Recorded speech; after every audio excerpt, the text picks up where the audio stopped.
Hello everybody, it's Amy from Winterwood Studio and we have a super fun video today. It is my 2-year YouTube anniversary Q&A session.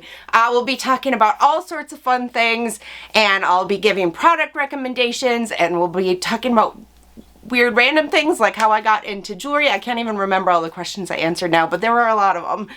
So grab yourself something cozy to drink if it is cold where you are, or something nice and refreshing if it's hot, and come on in and let's have a fun little chat as we celebrate my 2-year YouTube anniversary.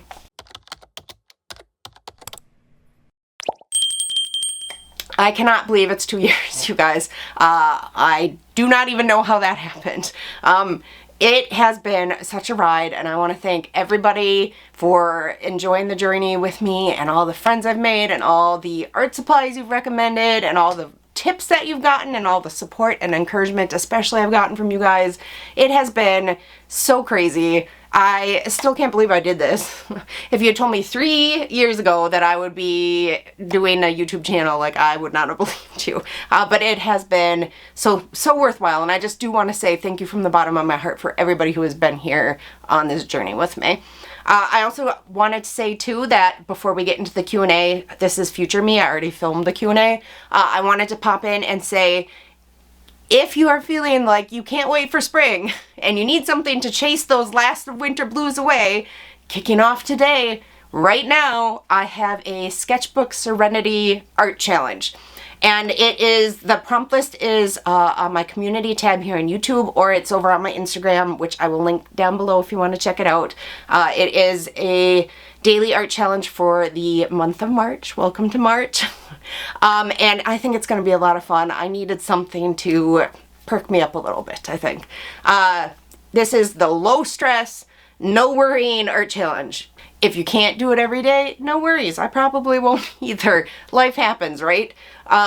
It's just really to help enjoy our art supplies and enjoy our time in our sketchbooks and encourage us to try to create every day, even if it's for like 5 or 10 minutes. So I needed that and I had enough patrons interested in doing it that I decided to just make a list and open it up to everybody. So that will be linked down below. And I think that's it. So if you want to, no, not if you want to, we'll just go on to the Q&A now. Yes, we will go on to the Q&A now, and thank you again for everybody for being here with me. All right, Q&A time. So let's jump right in and get started. So the first question is from Tracy. Tracy who has been with me from the very beginning. Hi, Tracy. And she said, congrats, I can't believe how fast the time went. Well done. I know it's been a tough road for you, and I'm a veteran duck now. And her question is, what are your go-to art supplies when you are physically or emotionally in pain or exhausted or whatever you are besides your normal self but still want to create? Good question, Tracy. I hope you're doing okay. Let's see. So I generally, if I'm feeling really tired or not well, I have an autoimmune disease, I have Crohn's disease, and I have flares of it from time to time. I generally tend to gravitate towards stuff that is easy or that I can put down at a moment's notice or doesn't require a lot of cleanup. So probably like watercolor or sketching or mixed media supplies, layered supplies, stuff like that would be my go-to for when I'm not feeling good. Although I have also been doing some jewelry just for fun when I'm feeling especially like emotionally not great. I mentioned that I think in the video that went up last week, how art used to be my hobby and jewelry. I was a classically trained jeweler and that was my job up until 2000 and I think 22. And jewelry was my business, and now things have changed and art is my job, and it's not the same, even though I love art, and when I'm in the zone, like, it still shuts my mind off and everything, but it's harder to get there because of it being my business now. So sometimes, especially lately, since I've been allowed to go back down into my little jewelry studio because my knee is a little bit healed, I have been doing jewelry, and I've been doing jewelry that I find fun and not the stuff that I found like stressful as a jeweler. So for example, lately I've been playing with like wire weaving or polymer clay or resin or just fun stuff. And since I'm already talking about jewelry, not a plug, you don't have to check it out if you don't want to, but I have decided to sell some. Mostly I just want to make some jewelry for me, like these ones that I'm wearing right here today. These are little forget-me-nots that I picked and pressed myself last spring, and I put them in resin, and this is 18 karat gold plated stainless steel in case you have nickel allergies like me. But anyway, I've just been playing with jewelry and mostly making some stuff for me, and then making like a few other like additional pairs of things to put up in case anybody else wants some fun, sparkly, happy type jewelry. But I do find like that's kind of what I've been doing lately because it feels like a hobby now. So when I'm feeling emotionally stressed out, I've been doing that specifically to de-stress, if that answers your question. I'm going to try to remember to cross things off as I go so I don't get too messed up. Okay, so this one is from Susie Q, and she said, congratulations on your 2-year YouTube anniversary. Adventures and success. And she said, what are some ideas or tips for beginners starting watercolors or a mixed media sketchbook? And then she also says, what supplies, tools would you recommend for beginners starting out in watercolors or mixed media? And what's your main advice for someone just starting their creative journey? And then also, how did you get through some of the obstacles and challenges you experienced in your life and your creative journey? Thank you in advance. Okay, we'll start with the beginning. So, what are some ideas or tips for beginners starting a watercolor mixed media sketchbook? So the best sketchbook that I found so far, if you want to use watercolors in it, are the Strathmore sketchbooks. They say mixed media, but they're 100% cotton. This is my favorite so far for watercolors. They do come in bigger sizes, and I do think they have like some ring bound ones too if you prefer those over the bound books. That's not gonna go back in there now. So that's my favorite sketchbook for watercolors, but also just use what you can afford. I have also, I don't know, I have all my stuff all scattered because I've been using stuff, but do I have any watercolor stuff in here? I've done like, these are the Royal Talon sketchbooks, and they're very cheap. And I don't know if well, gouache, this is gouache, so that's close enough, but this is some gouache that I did in the Royal Talon sketchbook, so you can see it holds up to wet media. If you're doing a lot of layering or scrubbing, the paper will peel and pill a little bit, and also the pages will rumple, but I prefer to have cheaper type supplies for sketchbooks, so I feel like I can do whatever I want in them and not worry about it being ruined because it's too expensive. And then I would just get yourself, if you don't have any supplies at all, probably just get yourself one of those little pan sets of the Winsor and Newton Cotman watercolors just to start out. They're a decent set. I think you can get like the 12 pan set. They're student grade, but they're a better level of student grade, and I think it's like maybe $18 to $24 on Amazon. You can get it cheaper when it's on sale. I'd start out with that, and then some good drawing pencils and a kneaded eraser, and I mean, if you want to do like some pen or line and ink and wash, I'd also get the Sakura Pigma Micron fine liners. Those are the best for using with watercolors. Mixed media.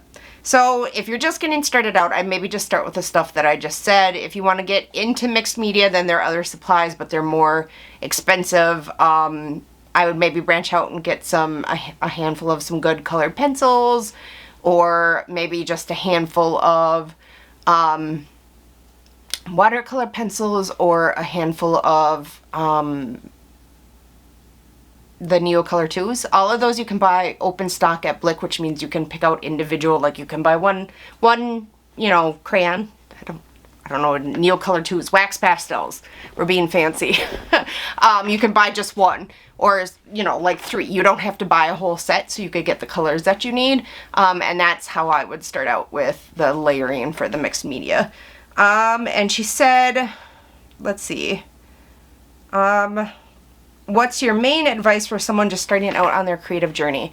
I would say consume art from other people. So like, if you can, go to museums or look at art books or even online. Watch tutorials or other people create, whether it's like reels on Instagram or tutorials on YouTube. And then play and practice a lot. Like, try to do it every day if you can. Maybe even if it's only for 5 or 10 minutes a day, but try to do something every day. The more often you create, the faster you will get better, and also the faster it'll become more of like a habit, and you won't have to force yourself to do it anymore. And let's flip the page here. And she said, how did you get through some of the obstacles and challenges you experienced in your life and your creative journey? Well, I mean, honestly, this is going to sound kind of silly, but sometimes you just have to put your head down and put one foot after the other and just get through a day, and then wake up and do it again the next day, and wake up and do it again the next day.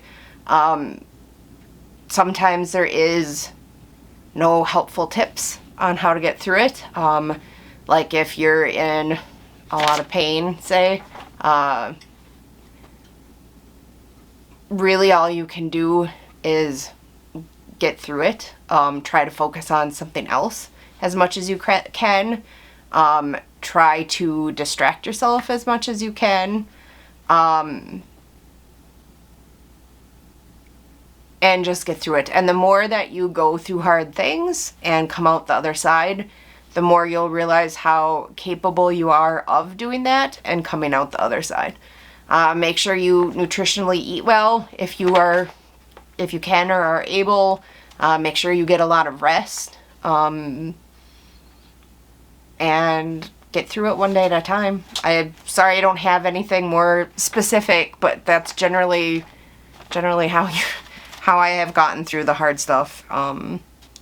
So hopefully that helps. Samantha Tukey says, congratulations on 2 years. I just want to say I look forward to your videos every week. My question will be, will you be doing a tutorial on safe oil painting? I definitely want to.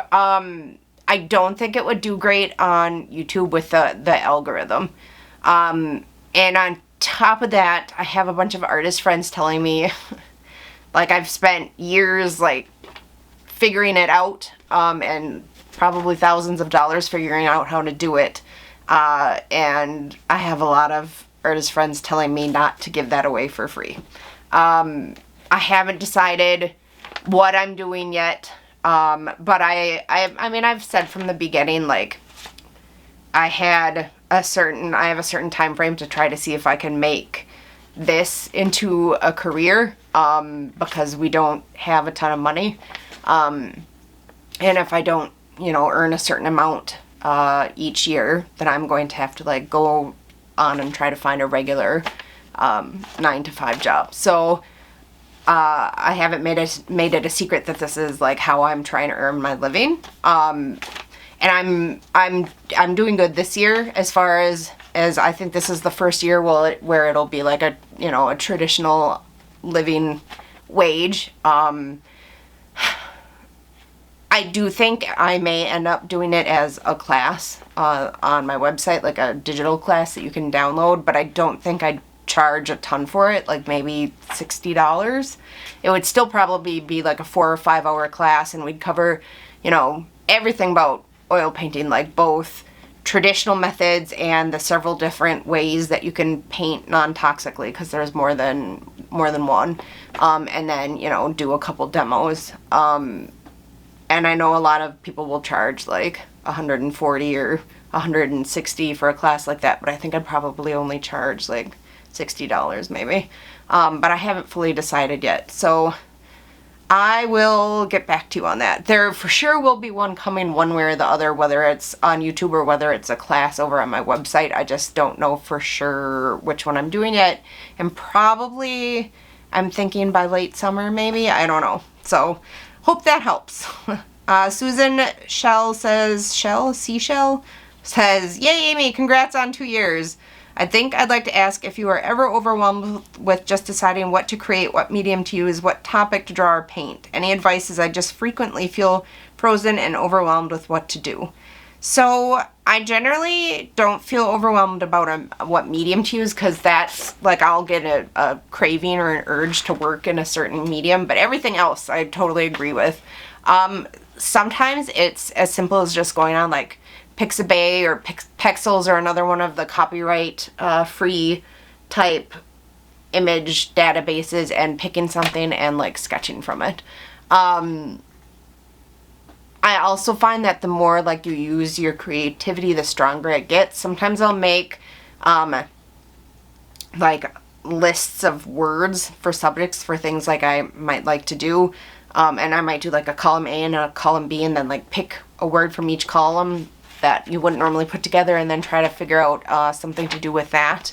I often will make lists of all the subjects that interest me or things I like, or, you know, so like I might make a list that would be like Christmas, glowing lights, just stuff that I really, really like. So like forest scenes, reflections on water, snow, the colors of snow, and like I have multiple lists like that in my sketchbooks and my journals, and I'll just look through and flip through them and find one that I feel drawn to, and then I will sit down and start to create something. And also I want to say I think it is often very normal to feel frozen or overwhelmed and not know like what to do. And also you may want to check in with yourself and make sure that you're not feeling burnt out or overwhelmed from life in general, because sometimes you need to just, you know, have a hot shower and a cup of tea and go to bed early. Like sometimes there's no rule that says you have to do something every single day. And if you're feeling really overwhelmed, maybe you just need to go to bed early. So keep that in mind. Victoria Craffer says, "Wow, 2 years, congratulations. I live in England and found your channel in the last year after having my second child. Congratulations." She says she loves all art, mostly watercolor, and her question is, "I am a mom of 2 girls. How do you balance art/work and family life as a mom to 2 boys? Sub-questions. Do your boys like art, and do they join in with any particular medium?" So my younger son, we'll start with the second part of that first, very much likes to draw. He likes to do like black and white drawings with graphite or pen and ink. And he also likes to draw digitally on an iPad with Procreate and do little animations like that. My other son has no interest in art whatsoever. So he's a very science focused. Well, they both really like science, so I don't know. But one of them likes drawing and one of them doesn't. I will say it's very hard to make much time before your kids are in preschool. Before my kids were, you know, school age and starting with preschool, it was mostly just during nap times, and if I was lucky and I wasn't totally exhausted and they went to bed early, sometimes after they were asleep, but mostly nap time. Although I would occasionally put on a movie and keep them company with a sketchbook or something like that, so we're still together and spending time, but I would sketch a lot. We do that kind of a lot, like after supper we'll watch something together as a family, and I have like a task lamp over one of my chairs, and I will sketch a lot while we're being a family in the living room. But until they're school age, you know, and they're a little bit, and even after that, like until they're able to make a sandwich on their own or you know, something like that, like it's hard to fit it in with having kids. It's a lot of working.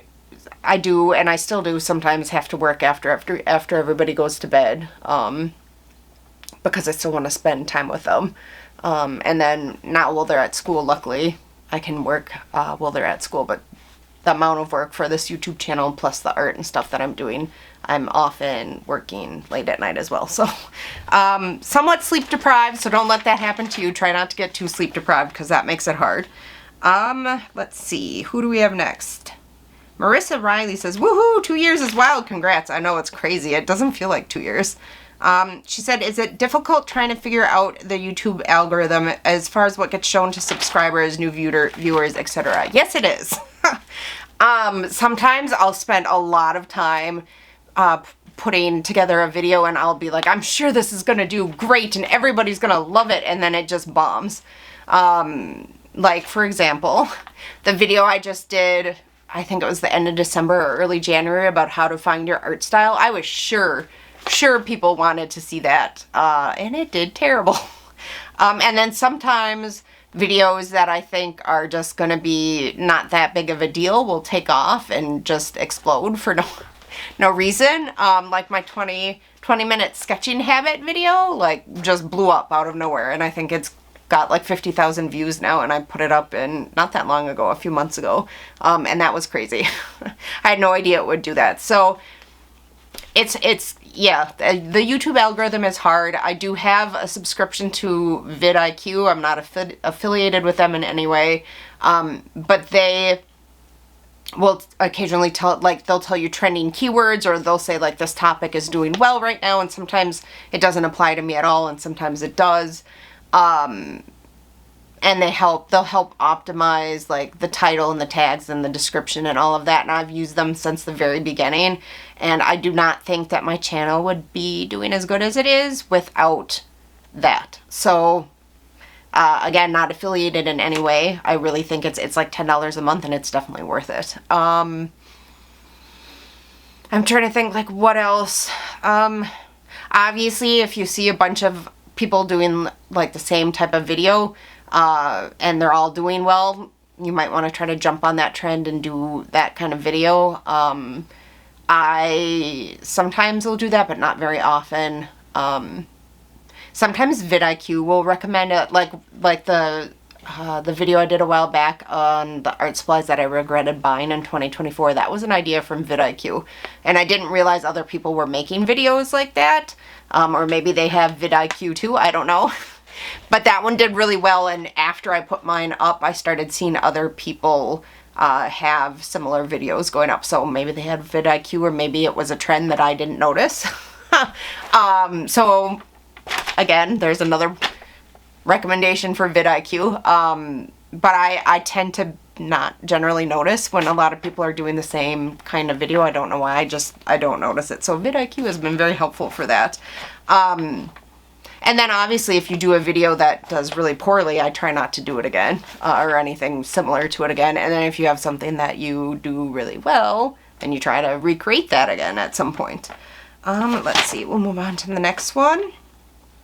Barolina Strassman said, congrats on your 2-year YouTube-versary.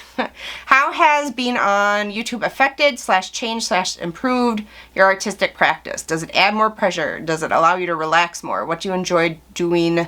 What do you enjoy most doing and posting? So it has definitely affected my art in ways both good and bad. I'm making more art than I ever have, because I feel pressure to do so for my channel. So I'm way more prolific and productive than I was. However, it's being caused by pressure, which equates to stress sometimes. Not always, but sometimes I feel stressed trying to continually make more and more art for my channel. But because I am doing so much art and so quickly, like, I improve really, really fast on stuff when I'm having trouble. Like, if I'm having trouble drawing mouths and I do, you know, like a video where I do a bunch of mouths, and then my mouths are way better, if that makes sense.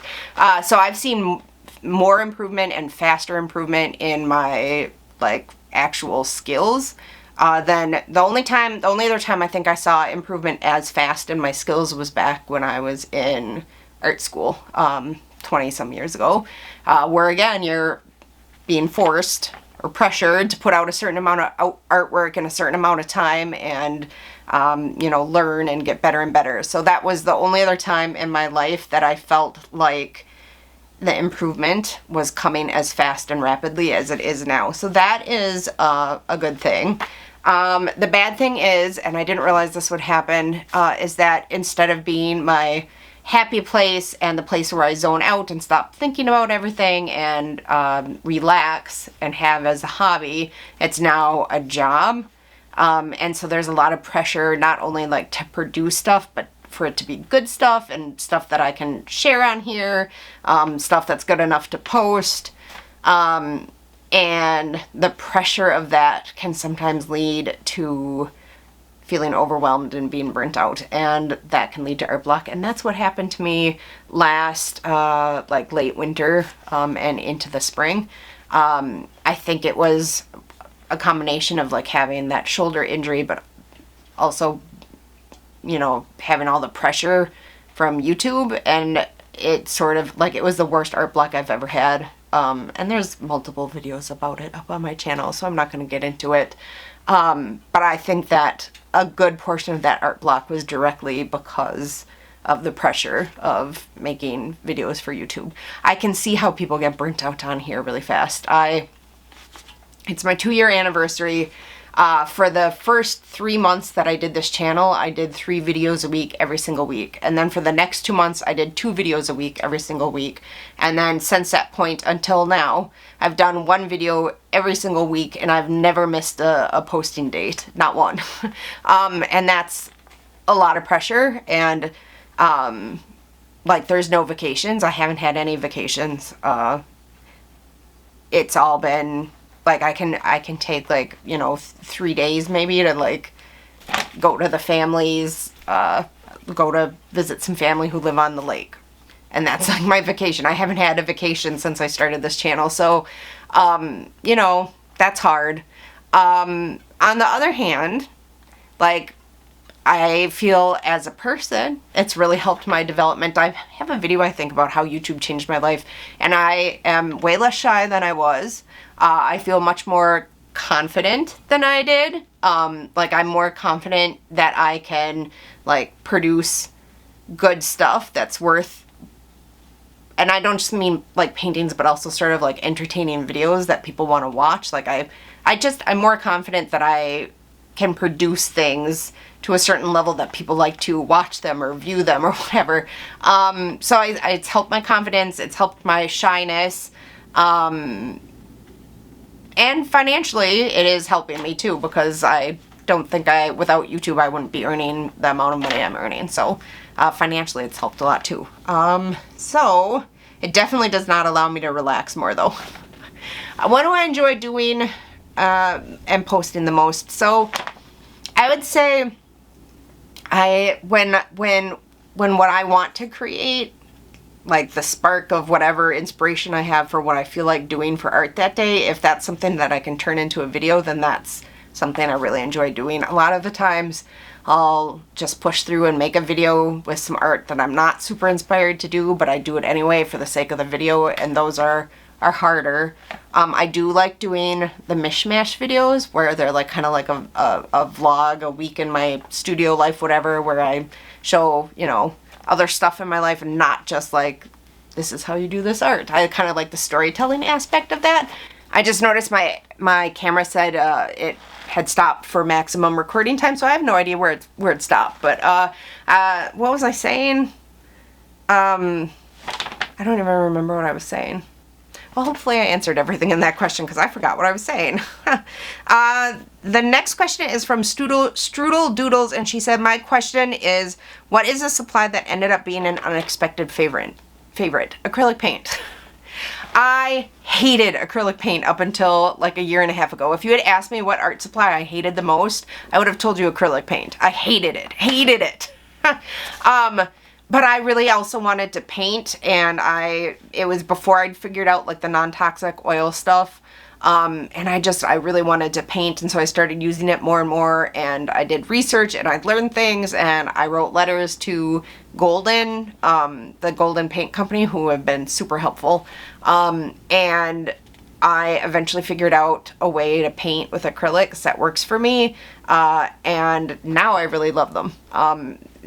The way that I have it set up, like it's fast, it's easy. I uncover my mixing stuff and I get painting, and then when I'm done, I have like 1 or 2 brushes to wash. I put the lid on my palette and I walk away, and I have really enjoyed it way more than I thought I would.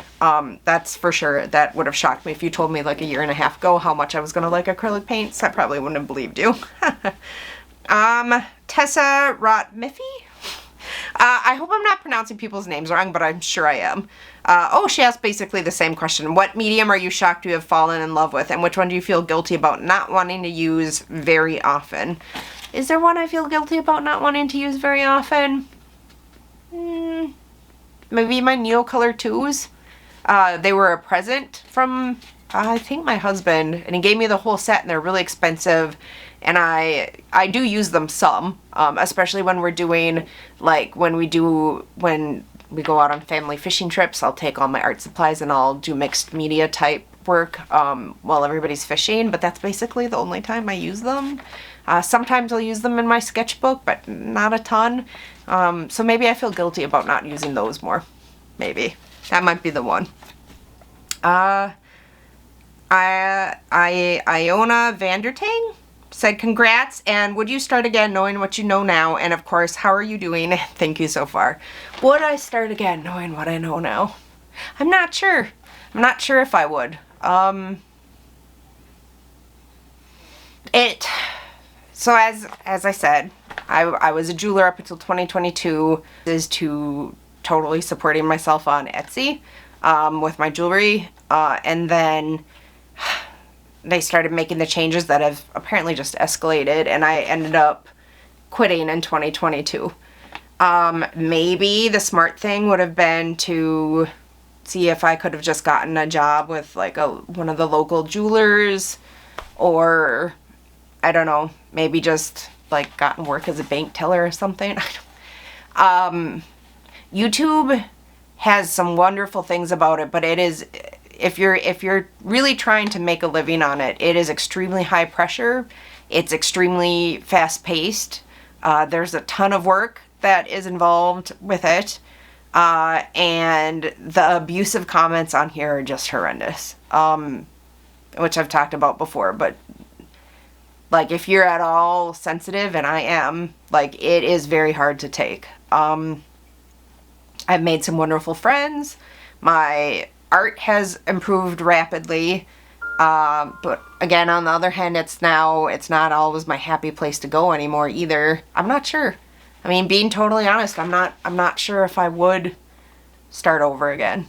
I'm not gonna quit now because I've come so far and it is starting to earn income. I'd probably rather do this than be a bank teller, at least on the good days, but there's definitely some days, some of the bad days where I don't know.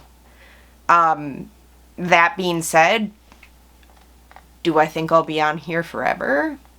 I don't know. I've got a moderator for the bad comments. That started, I think, like a month ago, and that's definitely helping. Every now and then, like, I'll still see a bad comment sneak through, but mostly not because they're not doing their job, but because they're, not monitoring the comments 24 hours a day. So, like, if I sign on and accidentally slip down, like, my eyes slip down to the comment section, and it's a brand new, fresh comment that they haven't had time to see, I do occasionally see some, so that's kind of hard, but not like it was. Yeah, I don't know. I don't know if I would start over again. What was the other part of the question? How am I doing? I'm doing okay. I'm doing all right. My shoulder is basically healed up. It's not the same as it was before the injury, but it's basically healed up. My knee's in a weird place right now where it's not healed enough to have surgery, so I'm coasting where I'm at with it and trying to, do somewhat of my normal stuff. My Crohn's is not in complete remission, but it's not terrible either, so that's okay. I have had, over the last few months, there's some scar tissue from my Crohn's that is causing a partial blockage. and it'll block and then unblock. So if at any point it decides not to unblock, then I will have to have emergency surgery to remove part of my intestines. Or I could have elective surgery and they could just remove it before it gets to that point, and so I'm on the fence about that right now. But other than that, like, it's just, you know, going through each day. It's winter, it's kind of hard right now. I'm waiting for summer vacation and when I can be home with the boys and relax and not have to worry about a lot of stuff. So it's that point of the year where I'm starting to wait for summer vacation, which will be nice. I hope everybody else is doing good too. I know this time of year can be hard for a lot of people. Hopefully everybody's hanging in there. And my battery died. Okay. Molly Fender said 6 days ago, I'm wondering if there are any YouTube channels that you find inspiring or helpful. So as far as the art channels I watch the most, I've talked about them on here. I'm sure you know I watch The Unexpected Gypsy and Sandy Hester a lot. In the past, I've watched Lockery Fine Art.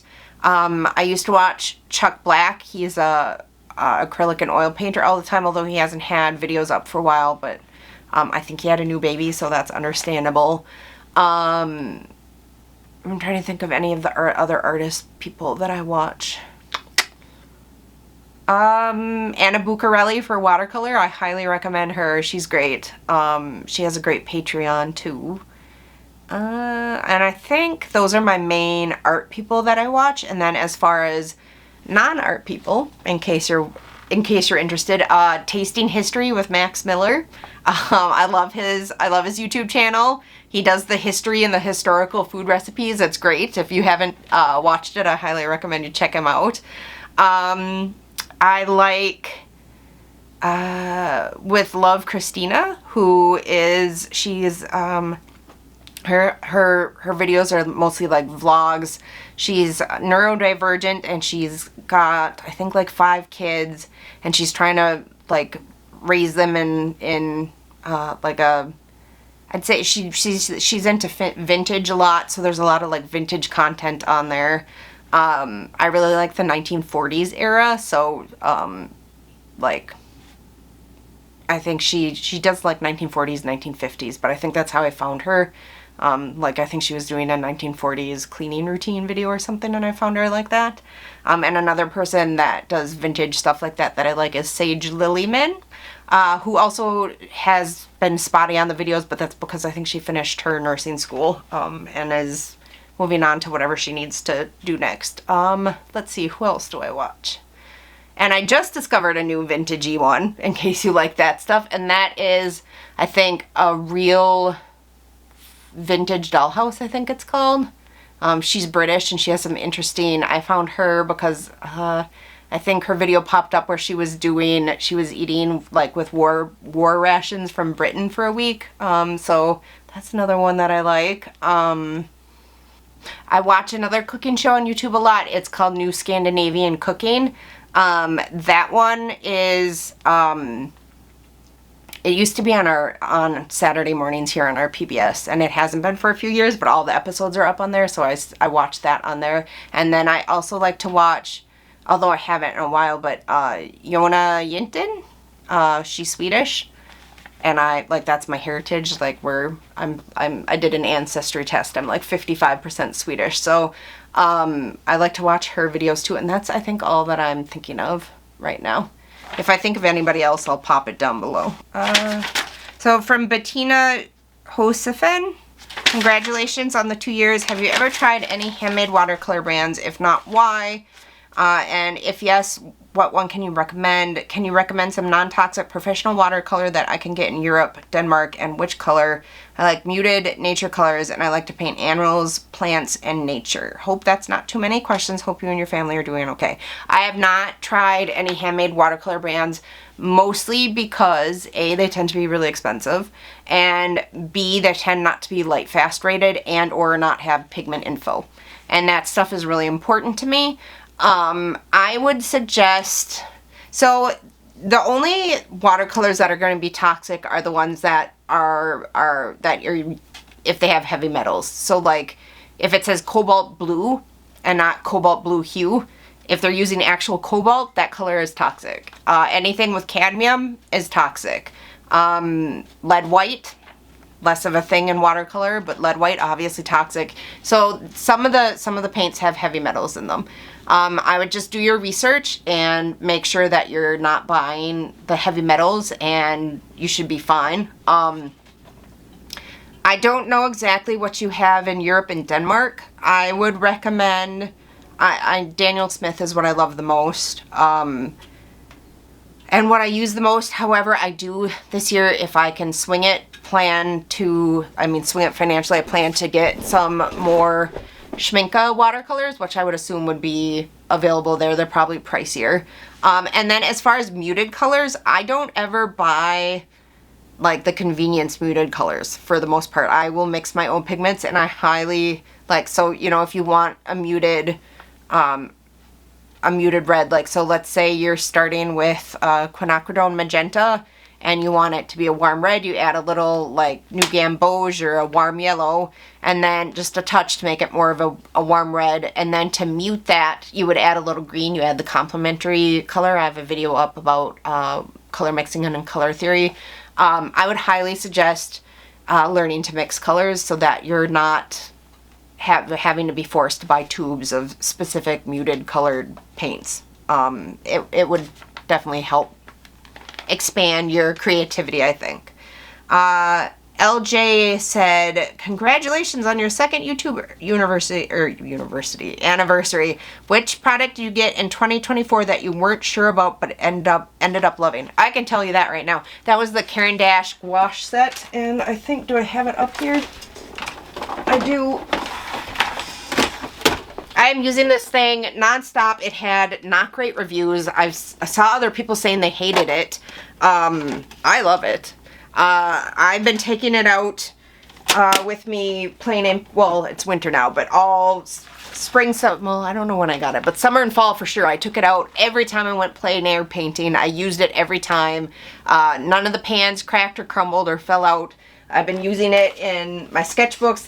That one I showed you with gouache in here just a minute ago was done with that. And at the time that I bought it, I was really worried I was going to hate it because I had seen so many bad reviews for it. And I mean, is it as creamy as gouache, like squeezed right from a tube? No.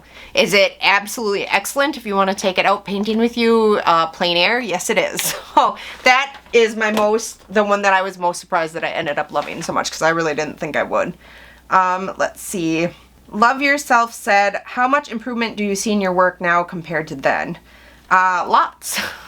Lots. So I've had a weird journey. So my oil painting now isn't as good as my oil painting was when I was going to school for it, but I stopped painting for 20 years, so whose fault is that? Mine. But obviously, like, everything that I've done since I started YouTube has gotten, like, improved so rapidly and so quickly. Like, it's really, I feel really visible. Like, it's gotten way, way better, very fast, mostly because of the amount of work that I'm producing. Magdalena Holt said, I was hoping you would do this. She said, if it's not selfish, I have several questions. Any tips for realistically rendering a black cat? Any tips on how to prepare an effective portfolio? Any tips on how to sell fine art? And how do I organize my time so efficiently? So, let's start at the beginning. A black cat. My top tip there is black cats aren't going to be black. Depending on if they're in shadow or sun, they may be dark shades of brown, warm brown for like sun, or shades of blue for shadow. If you have trouble seeing the colors that they actually are, and you have access to something like Procreate or Photoshop, or even just like the Microsoft Paint, I don't know if they still have it, but at something with a color picker tool, you can take a photo and do the color picker tool on that one tiny spot and then make a patch of color so you can see the real color that you're looking at. That's my top tip for trying to realistically depict animals, because usually the color you think you're seeing isn't actually what you're seeing. And I think the Microsoft Paint program still comes with like the regular computers, so like It doesn't need to be anything super fancy. It's just got to have a color picker tool and then the ability to like scribble a patch of color so you can see. Any tips on how to prepare an effective portfolio? So portfolios depend on what it's for. So are you trying to do editorial illustration? Are you trying to do children's illustration? Are you preparing a portfolio to take out to galleries to see if they represent your work? You know, depending on that, there's different needs, especially like if you're doing children's illustration, there's very, very specific things you need to do in that case for an effective portfolio. But you said that you mostly do fine art, so we're gonna do that. So a fine art portfolio, like assuming you're trying to get into galleries, you're going to want between 10 and 20 pieces in your portfolio. Don't overwhelm them with too many choices. That's the main tip I have for that. I'll see. In fact, 20 is an awful lot. I'd say maybe stick around 12. And I would say edit your portfolio at least quarterly. So make sure it's representing your new, fresh work. If there's something in your portfolio that's a style you don't want to work in anymore, or you decided you hate, or it's not representative of your work now, even if it's one of your favorite pieces, I'd say pull it, kill your darlings, as they say in the writing world. She said she mostly works in portraiture and landscape, so I would do maybe 12 total pieces and do like half and half. And I guess that's basically it for making sure you have a fine art portfolio that represents you. Yeah, make sure you put your best pieces in. Best foot. You're only as strong as your weakest piece, as they say. So if you have 10 pieces, but one of them you're iffy about and you're not sure if it's your best work, don't put it in. Just stick with 9. It's better to have 9 outstanding pieces than 9 outstanding pieces and one that's not very good, because it will make them feel like they aren't sure which they're going to get when you bring in new work. Is it going to be a good one, or is it going to be that one bad piece? So just take it out altogether. That would be my tips for portfolios. How to sell fine art. So that's hard. I would say apply to galleries. If you said you work in silver point, sanguine, ink, and oils. Okay, so if you're trying to sell fine art, you're going to want to join like oil painters. You're not in America, you say you're in Italy, but I'm sure they have something like that, like Oil Painters of America here, or I think there's an International Oil Painters Association or something. You're going to want to join things like that. You're going to want to enter juried contests. You want to try to place or at least be accepted. That will get you noticed. It's hard to get into a gallery, I'd say. And even if it's not hard to get into a gallery, they take a huge commission, generally 50%, and you need to ask yourself if it's worth it. Make sure you have your own professional website where you are selling your own artwork. Link all your social media accounts to that. Be active on, pick a social media and be active on it to draw attention to your work. And then, like I said, probably the most effective thing you can do is enter those juried contests and try to at least get accepted, if not place in them. And then, like I said, try to apply and be accepted to the societies for whatever artwork you work in. And how do I organize my time so efficiently? It's a lot of it's a lot of lists and bullet journaling and post-it notes and timers. Every day, the first thing I do is I sit down and I make a list of everything I need to do today, and I try to put it in order with the stuff I have to get done, the stuff I would like to get done, and then the stuff that could be for another day if I had to. And then I set a timer and I start with the first task, and I just go till the timer rings. I try to finish stuff, but if I really need a break, I'll take a break when the timer rings. And then the stuff that has to get finished, I'll make a post-it note and I'll put like one in the kitchen or, you know, wherever I might see it, to make sure I am reminded of that stuff. And then I also have, you know, I'm not going to say her name, but you know, the virtual assistant where you say the name and say, remind me in 20 minutes that I have to do this thing, and then they remind you in 20 minutes. There's a lot of that too. That's entirely how I stay organized. And she said, well deserved congratulations and best wishes. Thank you. Stacy said, how did you end up working in the jewelry field? Well, that's an interesting story, actually. So back when I was very young and I would go to visit my grandparents, my grandma loved jewelry, and her whole top row of dresser drawers, she had a huge dresser, and there were 3 drawers all the way across, and they were shallow and they were filled with jewelry. And one of my favorite things to do was to go to their house, and she would take me in her room and show me all the jewelry, and open all the drawers, and I get to see them. And my grandpa had also collected a small collection of like actual loose gems, and had given them to her. And I think she had been planning to like probably have them set into jewelry and stuff, but just never did. But I love those things.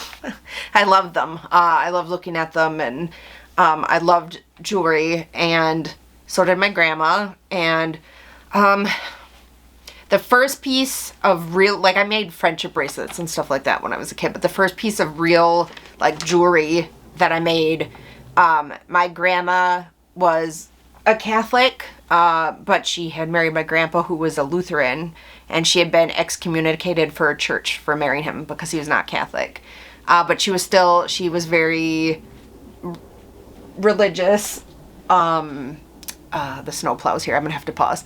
She was very religious, and she still like did her rosary and stuff every day. And the very first thing I ever made her was I got some red Swarovski crystal beads, and like the metal components for a rosary, and I made her a rosary. And that was the very first thing I ever made. And then later on I started making and selling rosaries, and then I sold them on eBay when eBay was a thing. And I don't know, I guess that was like, and then I started wanting to make like fancier jewelry and nicer jewelry and stuff with silver and gold, and not just like wire, you know, rosary components. And sorry, the plow came. So I was talking, I think, about how I got into jewelry. So then yeah, so after I started making the rosaries and selling them, I just started to want to make like real jewelry with like silver and gold and gems. And I took a class, and I took another class, and then I did a full-blown course, and then I started working as a jeweler. That's basically it.